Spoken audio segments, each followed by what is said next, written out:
Welcome to the Marketing Spotlight, where we share the career journeys of MSU marketing alumni.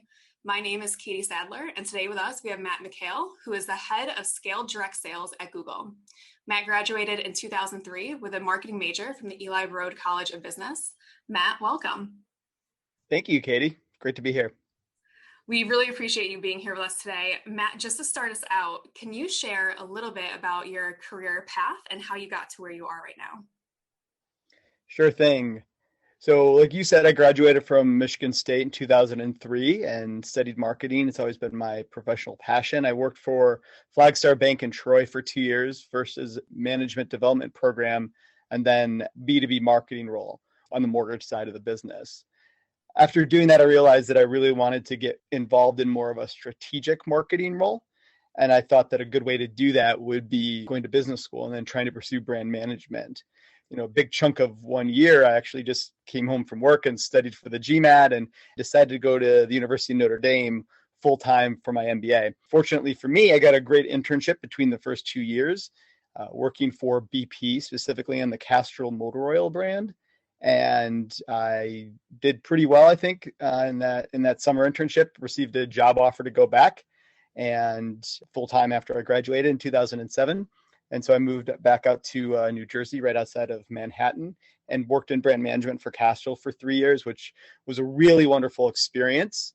I'm not somebody who considers himself a car person, not really too into the motor oil category as a consumer, but it's actually a very fascinating category from a marketing perspective. So did a lot of really cool things over 3 years, managing a P&L, did an ad in the Super Bowl, launched a brand that's still around. After about 3 years, I decided, my family and I wanted to move back to Michigan from New Jersey after we started having kids and wanted to be around family. Luckily, I got connected with somebody who took over for me when I left Flagstar, and he was one of the first employees of Google Ann Arbor. And he posted something on LinkedIn saying that they are hiring, and I reached out to him, and 7 interviews later, I got a job at Google. This is April 2010. So I've been a sales manager at Google in various roles, working on our advertising sales team for the last almost 11 years. And I've been in my current role working with small businesses that are based in Canada for the last year and a half. Matt, what an interesting career path. You've been all over the country. So can you tell us a little bit about what it means to be the head of scaled direct sales at Google in your current job? Absolutely. So at Google, we make the majority of our revenue on advertising. And Google's the number one digital advertising company in the world and in the US. So my role specifically works with small businesses who are already spending money on Google advertising. So my team doesn't go out and prospect new business. We work with existing advertisers. And what we try to do is make sure we understand what their marketing goals are and then tie our solutions to their marketing goals. More specifically, I have a team of 25 people, including 2 managers, and about 1,300 customers under me. And I look at my role being in charge of the people, operations, sales, and strategy for this group of people and this group of advertisers. And that includes hiring, coaching, developing talent. On the operations side, it's what are the inputs that are going to get us the outputs and measuring that and making sure I'm seeing that at a high level and tweaking things where we need to tweak. From a sales perspective, it's making sure that our team are developing as salespeople, asking the right types of sales questions, not being afraid to ask for things from our customers, holding our customers to account, and then supporting our customers. And then strategies, just sensing and seeing opportunities long term and making sure that I'm spending some time thinking about the future, spending some time thinking about what do we need to be successful 2 years from now, 3 years from now, and not just staying heads down, really trying to spend more time heads up. So Matt, you're talking a lot about this intersection between marketing and sales and how you need to also keep your eyes wide open to the strategic management of how those come together.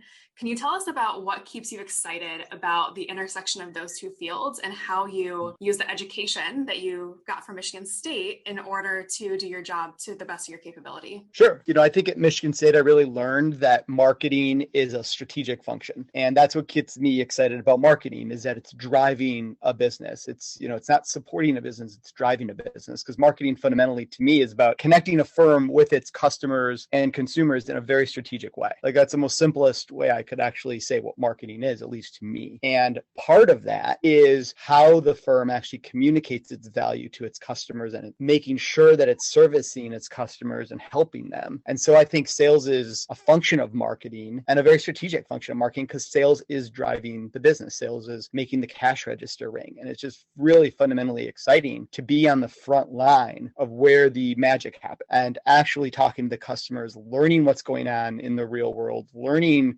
directly from them what's happening, and feeding that back into the business so it can continue to pivot and change to service its customers in a more strategic, impactful way. So the TLDR on this one is just that I think marketing is a strategic function. Sales is a vital aspect of that. And, MSU is really good at making me think about marketing, not just in terms of like a creative thing with advertising and picking colors on bottles and stuff like that, but a strategic function for business. Matt, that's great. Can you expand a little bit more on your experiences at MSU and what prepared you the most for the career that you're in now? At MSU, like I said, I studied business. I was always interested in marketing specifically. I think the marketing and education was wonderful. Like a lot of alumni around my time, and then over the last 15 years since then, I was really inspired. And Marketing 300 by Gil Harrell, really gets you excited about marketing, and it definitely solidified that this was the career for me, and actually got me very excited about continuing to make an impact at MSU where I could after that. And, now joining the Marketing Leadership Advisory Board. So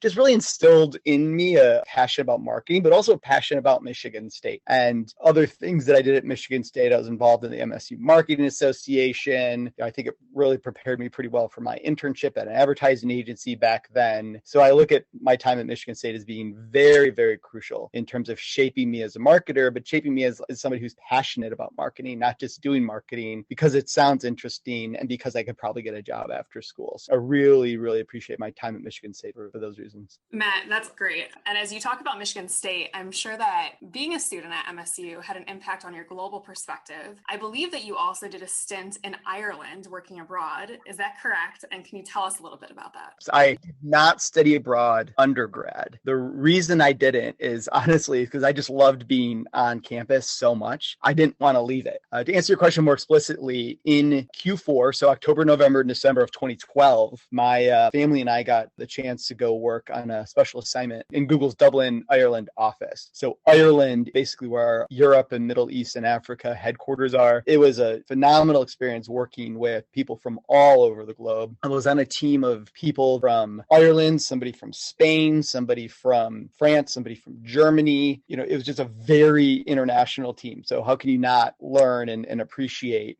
being in that environment? Specifically, I worked for what's called our AdSense team. And that's if you are on a website and you see something that says ads by Google. So it's working with website publishers to monetize their website with advertising. And that's the team I worked on, mostly in a consulting role. So it was also great because I was able to have all of the opinions with not a lot of the accountability for those opinions, which is a great gig if you can get it. But it was just a great experience. Be able to do it short term because I brought my 4-year-old, 3-year-old, and 6-week-old over there with me and my wife. So it was a challenge from a personal perspective, but Ireland's a beautiful country with beautiful people. And our office was very multicultural and international, and an amazing opportunity for me, especially because I didn't study abroad undergrad and have that opportunity. Matt, I think a lot of our listeners will really want to emulate your career path, going from brands that have Super Bowl ads to working abroad to now being the head of a category at Google. So can you give our listeners a little bit of advice for what you think they can do to stand out as they begin their marketing career paths? So number one, I would say be the person that drives impact for the business. And think about it this way. If you think you did a great job, how could you prove it? What would you point to say, this is what I drove, this is what's different because I'm here? So really being somebody who is only satisfied when there's impact, not input. So that's number one. Number two, I'll say is think about the word team more expansively. So what I mean by this is your team isn't necessarily like, you and your manager and everyone that reports to your manager. And it's not just you and the people that report to you. Think about team in terms of everybody that you need to do your job and everybody who needs you to do their job. And if you are somebody that maximizes your input across that spectrum in this definition of team, you're going to be known as somebody who is collaborative, somebody who people want to work with, somebody who is dedicated to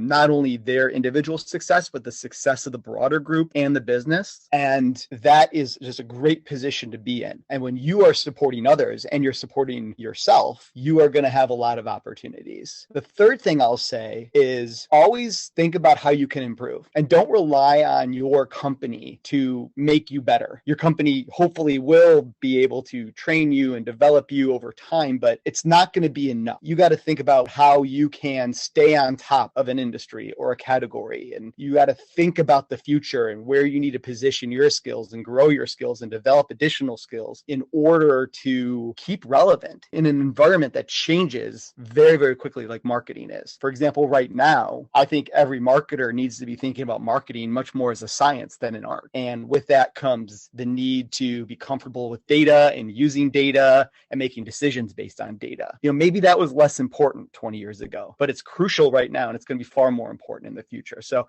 we as marketers and just professionals need to think about how to stay relevant with our skill set and continuously improve ourselves. That's a great point, Matt. And I think as I take away what you had just said, it's about continuing to learn and always finding a way to be comfortable being uncomfortable. So even if you don't know how to do something, getting comfortable in that space and always pushing yourself to learn a little bit more in order to stay on top of your game. Matt, the last question I have for you is, can you give us one tip when it comes to networking either during or after college that can help our students build their network and continue to be connected to the most amount of people? I think you want to leverage commonalities, right? Leverage where you are similar to somebody. To MSU, obviously, it's a good place to start. I think you also want to think about if there's a value exchange that you could have with that individual. And I know that's sometimes hard if you're reaching out to an executive and you're just starting out, but really thinking about, hey, how could I add value to this person if I'm going to ask for their time? The third thing I'll say is reach out with solutions versus asking for things. So I'll give you an example. Hey, Mr. McHale. Hey, Matt. I'm very interested in learning how to network. Here are the things that I've done. Here are some things I think I can do in the future. What do you think about this? And are there other things that I'm missing here? Because I want to make sure that this person is approaching me and they've already thought about it, because I don't want to do their job for them. I want to help them, but I also want to make sure you're coming to the table with solutions, which is also a really good skill to have just in the professional world, is always coming up with a solution versus just being a problem-focused individual. So with networking, it's the same way. Come with solutions. Don't just acquire a stranger to solve these problems or give you opportunities. Actually demonstrate some thought when you reach out. Great, Matt. Well, thank you so much for spending time with us this morning. For listeners interested in Matt's career, Matt, can they connect with you directly on LinkedIn? Yep. You can just Google Matt McHale, and you should find me on LinkedIn. That'd be great. Awesome. Matt, thank you so much. Have a great day. Thanks, Katie. You too.